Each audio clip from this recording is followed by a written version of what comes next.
18তম শিক্ষক নিবন্ধনে চূড়ান্তভাবে উত্তীর্ণ এবং 7ম গণবিজ্ঞপ্তিতে নিয়োগ বঞ্চিত প্রার্থীরা আজকে মানববন্ধন করছে ঢাকার রাজধানী শাহবাগের জাদুঘরের সামনে। দর্শক, একটু যদি আপনাদেরকে আমার পেছনে দেখানোর চেষ্টা করি যে আজকে আপনারা যেমনটি দেখছেন যে ঢাকার রাজধানী শাহবাগের জাদুঘরের সামনেই কিন্তু মানববন্ধনে বসেছে 18তম শিক্ষক নিবন্ধন চূড়ান্তভাবে উত্তীর্ণ ও 7ম গণবিজ্ঞপ্তি সুপারিশ বঞ্চিত প্রার্থীদের নিয়োগের লক্ষ্যেই কিন্তু আজকের এই মানববন্ধন। দর্শক দেখছেন, মানববন্ধনটি মূলত হচ্ছে 18তম সনদধারী সকল প্রার্থীদের দ্রুত সময়ের মধ্যে শূন্যপদ যুক্ত করে সরাসরি সুপারিশ করে 7ম গণবিজ্ঞপ্তি এবং 9ম গণবিজ্ঞপ্তির মাধ্যমে নিয়োগের আওতায় নিয়ে আসতে হবে, এমন দাবির প্রেক্ষিতে কিন্তু শাহবাগে মানববন্ধন করছে 7ম গণবিজ্ঞপ্তিতে সুপারিশ বঞ্চিত প্রার্থীরা। দর্শক, আমরা সরাসরি চলে যাব একজন নিয়োগ বঞ্চিত প্রার্থীর কাছে। আপনাদের এই মানববন্ধন আসলে মূলত কি কি কারণে একটু জানাবেন?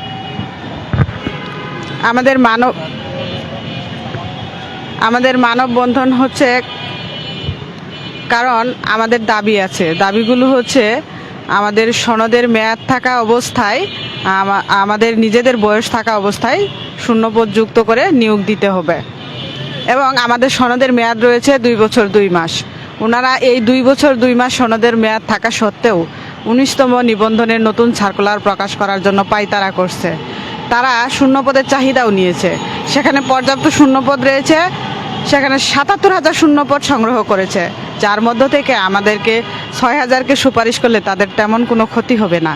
তাই আমরা চাচ্ছি এখন আমাদেরকে 19তম নিবন্ধন সার্কুলার প্রকাশ করার পূর্বে, আমরা যেহেতু পূর্বে পাশ করেছি সেহেতু আমাদেরকে পূর্বেই নিয়োগ দেওয়া উচিত। এজন্য আমরা মানববন্ধন করছি। আর আমাদের বয়স থাকা, আমাদের সাবজেক্টে রিজার্ভ শিক্ষক আছে এবং আমাদের শূন্যপদ রয়েছে, তারপরেও কেন আবার তারা নতুন শিক্ষক খুঁজছে? আমাদের কি তারা দেখতে পাচ্ছে না? আমরা চাই আমাদেরকে দিয়ে শিক্ষক ঘাটতি পূরণ করা হোক, তারপরে ওনারা যেগুলা বাকি থাকবে সেগুলাতে, সেই সাবজেক্টগুলোতে সার্কুলার দিতে পারবে।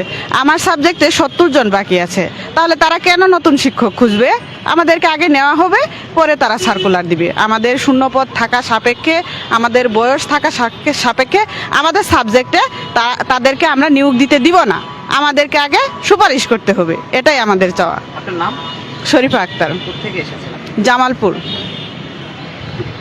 দর্শক, শরীফা আক্তার আমাদেরকে যেমনটি জানিয়েছে যে 7ম গণবিজ্ঞপ্তিতে সুপারিশ বঞ্চিত যে সকল প্রার্থীরা রয়েছে, 18তম সনদধারী সকল প্রার্থীদের দ্রুত সময়ের মধ্যে শূন্য পদে নিয়োগ পদে যুক্ত করে সরাসরি সুপারিশ করার এবং নিয়োগ দেওয়ার জন্য তারা বলছে যে তাদেরকে রেখে কেন নতুন করে পদ সৃষ্টি করে সেখানে নিয়োগ দেওয়া হবে আর তাদেরকে কেন নিয়োগ বঞ্চিত করা হবে, সেটি এক ধরনের অন্যায়। তারা চাচ্ছে তাদের নিয়োগ যাতে দেওয়া হয়, এমনটি জানিয়েছে আমাদেরকে শরীফা। দর্শক, শাহবাগের মানববন্ধনটি আপনারা যেমনটি দেখছেন, একটু আগেও কিন্তু আমি আপনাদেরকে জানানোর চেষ্টা করেছি যে 7ম গণবিজ্ঞপ্তিতে সুপারিশপ্রাপ্ত বঞ্চিত প্রার্থীরাই কিন্তু আজকের ঢাকার রাজধানীর শাহবাগের জাদুঘরের সামনে এই মানববন্ধনে রয়েছে।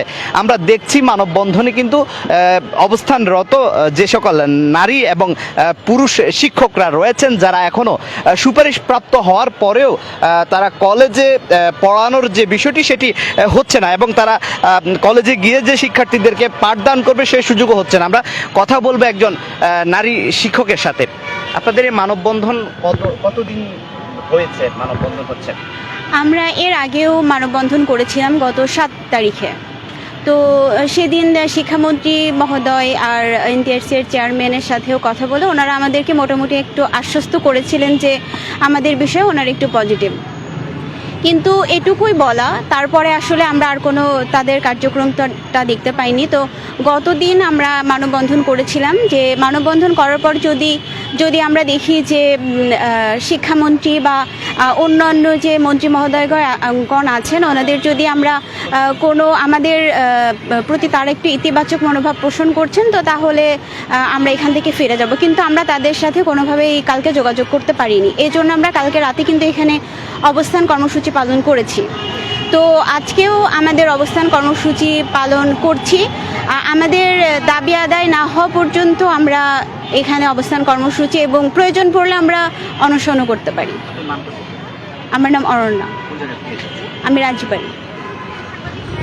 দর্শক, অনন্যা আমাদেরকে যেমনটি জানিয়েছে যে তারা তাদের যে মানববন্ধনটি রয়েছে সেটি চলমান থাকবে যতক্ষণ না পর্যন্ত তাদেরকে 18তম সনদধারী সকল প্রার্থীদের দ্রুত সময়ের মধ্যে শূন্য পদ যুক্ত করে সরাসরি সুপারিশ এবং গণবিজ্ঞপ্তির মাধ্যমে তাদের যে নিয়োগ সেটি যদি না দেওয়া হয়, তাদের এই মানববন্ধন থেকেই কিন্তু তাদের অনশনের দিকে হয়তোবা যেতে হবে যদি তাদের দাবি আদায় করা না হয়, এমনটি আমাদেরকে জানিয়েছে অনন্যা। দর্শক, যে যেখান থেকে ঢাকা ডায়েরির সরাসরি সম্প্রচারটি দেখছেন, শেয়ার করে সবাইকে জানার সুযোগ করে দিবেন এবং আপনার মূল্যবান মতামত জানাবেন কমেন্ট বক্সে। দর্শক, আজকের যে মানববন্ধনটি ঢাকার রাজধানী শাহবাগে, সেখানে জাদুঘরের সামনে আমরা আরেকজন ভাইয়ের সাথে কথা বলবো। আপনাদের এই মানববন্ধনে আপনি কবে থেকে এসেছেন? আমাদের মানববন্ধনে আমি আজকেই এসেছি। আপনাদের দাবি দেওয়ার আমরা 18তমতে যারা সুপারিশ বঞ্চিত আছি, মূলত আমরা 5 কি 6 হাজারের মতো সুপারিশ বঞ্চিত রয়েছি। এদেরকে দ্রুত নিয়োগের আওতায় যাতে আনা হয়, মূলত সেজন্যই আমাদের এই অবস্থান, এই অনশন। আমাদের যদি মাননীয় শিক্ষামন্ত্রী স্যার যদি আমাদের কোনোভাবে আশ্বস্ত করতেন যে তোমাদেরকে নিয়োগ দেওয়া হবে খুব দ্রুত গতিতে, বা আমাদের জন্য কোনো একটা ব্যবস্থা করতেন, তাহলে আমরা এখান থেকে অনশন ভেঙে চলে যেতাম।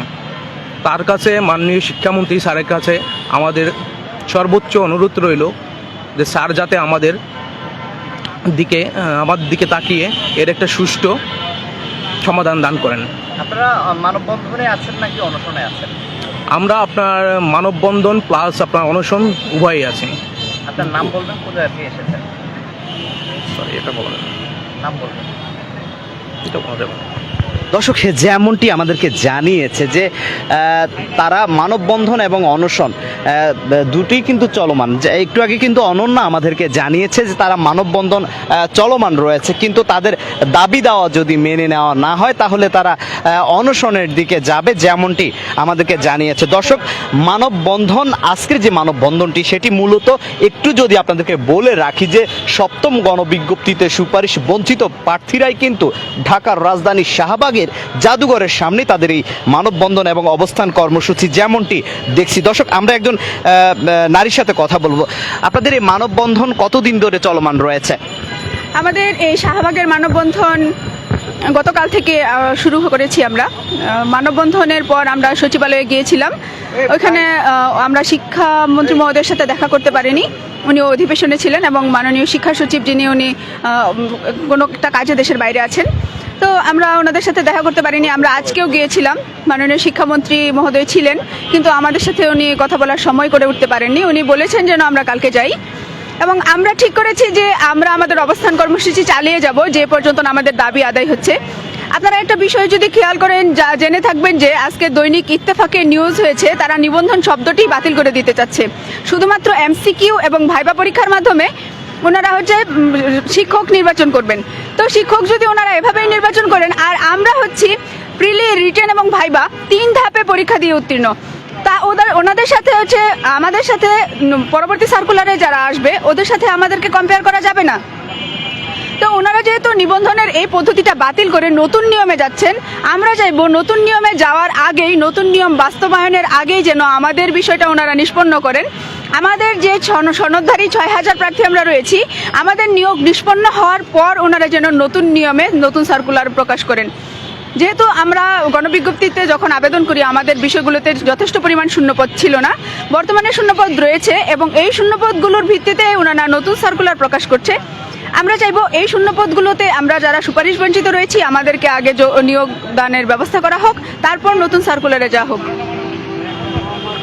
দর্শক, যেমনটি আমাদেরকে জানিয়েছে যে তারা প্রিলি, রিটেন এবং ভাইবা 3 ধাপে উত্তীর্ণ সনদধারী, কিন্তু তাদেরকে নিয়োগ না দিয়ে নতুন যে পদের শূন্যপদ সৃষ্টি করা হচ্ছে তাদেরকে নিয়োগ দিয়ে পরবর্তীতে যদি শূন্যপদ থাকে তাহলে সেখানে নতুন করে নিয়োগ দেওয়া হোক, এমনটি তারা ঢাকা ডায়েরিকে জানিয়েছে। দর্শক, ঢাকার রাজধানী শাহবাগের জাদুঘরের সামনে যে মানববন্ধনটি রয়েছে, এই মানববন্ধনটি মূলত 7ম গণবিজ্ঞপ্তিতে সুপারিশ বঞ্চিত প্রার্থীদের মানববন্ধন। তারা আমাদেরকে যেমনটি জানিয়েছে যে তাদের এই মানববন্ধন থেকে কিন্তু তারা অনশনের দিকে ধাবিত হবে যতক্ষণ না পর্যন্ত তাদের দাবি আদায় হবে, যেমনটি আমাদেরকে জানিয়েছে। দর্শক, একটু যদি বলে রাখি যে এই মানববন্ধনটি কিন্তু গতকাল কিংবা পরশু থেকে শুরু হয়নি, ক্রমান্বয়ে এই মানববন্ধনটির সূত্রপাত হয়েছে এবং এই মানববন্ধনটি চলমান থাকবে এবং দাবি আদায় না হলেই কিন্তু তারা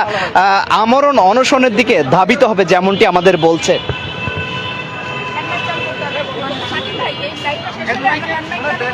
দর্শক, যেমনটি বলছিলাম, শাহবাগের জাদুঘরের সামনের মানববন্ধন থেকে এটি ছিল আমার কাছে সর্বশেষ।